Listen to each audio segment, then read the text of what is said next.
भर दुपारी अचानक सायरन वाजला आणि पोलिसांचा ताफा अग्निशमन दलाच्या गाड्या व रुग्णवाहिकांचे सायरन वाजू लागतात. काहीतरी घडल्याची जाणीव शीतळादेवी मंदिराजवळ जमलेल्या नागरिकांना होते. इतक्यात भोंगा वाजतो आणि आता काय करायचे म्हणून घाबरतात. मात्र हा हवाई हल्ला नसून मॉकड्रिल असल्याचे समजताच परिसरातील नागरिकांनी सुटकेचा निश्वास टाकला. मान्सूनमध्ये पूर परिस्थिती हाताळणे किंवा पाण्यात बुडालेल्या लोकांचा जीव वाचवण्यासाठी त्यांनी विविध रुग्णालयापर्यंत दाखल करून त्यांचं जीवन वाचवणे ह्या मॉडेल मागचा उद्देश होता. या पार्श्वभूमीवर अग्निशमन दल, होमगार्ड, नागरिक संरक्षण दल, अखिल भारतीय स्थानिक स्वराज्य संस्था, जिल्हा शासकीय रुग्णालय व भद्रकाली पोलिसांतर्फे मंगळवारी दिनांक 12 मे पासून मान्सून पूर्व तयारीची एकत्रित मॉकड्रिल सरकारवाडा विभागाचे एसीपी यांच्या आदेशाने घेण्यात आले. सदर मॉडेलचे इंचार्ज भद्रकाली पोलीस ठाण्याचे पोलीस निरीक्षक देशमुख साहेब होते. तसेच अग्निशमन दलाचे किशोर पाटील सहित सैफी ॲम्ब्युलन्सचे सदस्य देखील यावेळी उपस्थित होते.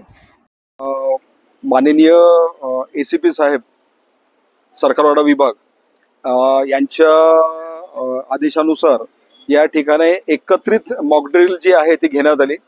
ही मॉकड्रिल जी होती ती मान्सून पूर्व तयारी करता होती. या मॉकड्रिलचा मेन उद्देश होता की आपल्या नाशिक शहरामध्ये जेव्हा पूर येतो, पुरामध्ये माणसं व्हायला लागतात, तर त्या माणसांना बाहेर काढणं, त्यांना प्रथमोपचार करणं आणि त्यांना वेगळ्या वेगळ्या हॉस्पिटलमध्ये, जवळच्या हॉस्पिटलमध्ये त्यांना पुढच्या ट्रीटमेंट करता पाठवणं असा आजचा मॉकड्रिलचा विषय होता. या मॉकड्रिलमध्ये वेगळे वेगळे विभाग सहभागी झाले होते. मेन ह्या मॉकड्रिलचे इंचार्ज भद्रकाली पोलीस स्टेशनचे पोलीस सिनियर इन्स्पेक्टर आहेत. यांना या ठिकाणी मॉकड्रिल करता जबाबदारी देण्यात आली होती. या ठिकाणी पेशंटला सोडून आलेला आहे सिव्हिल हॉस्पिटल. ओके. तर या ठिकाणी 2 पेशंट आपण बघितलं असेल की पाण्यामध्ये 2 व्यक्ती जे आहेत या एरियामध्ये राहणाऱ्या, या पाण्यात काहीतरी गेल्या होत्या आतमध्ये आणि अचानक पाण्याची लेवल वाढल्यामुळे ते बुडायला लागलं. याचा सिक्वेन्स असा होता की ते जेव्हा पाण्यात बुडतात त्यावेळेला या ठिकाणून त्यांना कॉल मिळतो पोलीस डिपार्टमेंटला मिळतो, कलेक्टर ऑफिसला मिळतो आणि मग त्यांच्याकडचे सगळीकडे ही शासकीय संघटना, शासकीय वेगळे वेगळे विभाग आहेत, ऍक्टिव्हेट होतात आणि ते या ठिकाणी पोहोचतात. यामध्ये आपण बघितलं असेल की जेव्हा पाण्यात बुडण्याचा मेसेज गेला त्यावेळेला फायर डिपार्टमेंट सगळ्यात या ठिकाणी पोहोचलं. फायर डिपार्टमेंटचे 2 प्रशिक्षित फायरमॅन ते पाण्यात उतरले. त्यांना पाण्यात उतरून त्यांना बाहेर काढून आणलं. बाहेर काढून आणल्यानंतर त्यांना जेव्हा बाहेर काढल्यानंतर ते बेशुद्ध पडलेले आढळले किंवा बेशुद्ध पडलेले असतील त्यावेळेला त्यांना या ठिकाणी फर्स्ट एड केलं होतं. फर्स्ट एड मध्ये एक पद्धत या ठिकाणी बघितली आपण, त्याला बोलतो आपण शेफर्स मेथड, आणि दुसरी पद्धत जी आहे त्याला बोलतो आपण CPR. या दोन्ही पद्धती त्या ठिकाणी चालू शकतात.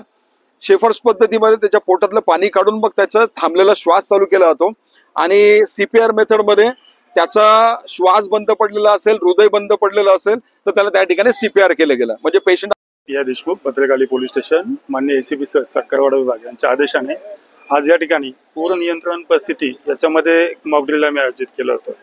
आता या वेळेस मान्सून 6 जून पर्यंत येण्याची शक्यता वर्तवलेली आहे. आता जनरली पाहायला गेलं तर पोलिसांचं काम जर पाहिलं तर कायदा आणि सुव्यवस्था आली, रहदारी नियंत्रण आलं किंवा दंगल नियंत्रण आलं. पण ज्या वेळेस अशा काही नैसर्गिक आपत्ती येते, नैसर्गिक आपत्तीमध्ये सुद्धा पोलिसांचं महत्वाचं कार्य आहे. आणि हे कार्य फक्त एकटा पोलीस दलाचं नाहीये, तर वेगवेगळे विभाग आहेत. त्याच्यामध्ये आपत्ती व्यवस्थापन विभाग आहे, त्याचे आमचे पाटील साहेब आहेत, त्यानंतर जगताप साहेब आहेत, त्यानंतर सैफी ॲम्ब्युलन्सचे आपले 2 ॲम्ब्युलन्स आणि त्यांचे इंचार्ज पण या ठिकाणी आहेत. तर वेगवेगळ्या विभागांमध्ये अशा कंडिशनमध्ये जो समन्वय साधला जातो आणि समन्वयाने या ठिकाणी जे बुडणारे नागरिक असतील किंवा नदीच्या कडेला जे कोणी लोक असतील त्यांना जे वाचवण्याची आमची जी टीमवर्क असतं त्या टीमवर्कचा आज या ठिकाणी आम्ही सराव केलेला आहे. आणि यापुढे सुद्धा याप्रमाणे आमचे नेहमीच. स्टार न्यूजसाठी मोहसिन पठाण, नाशिक.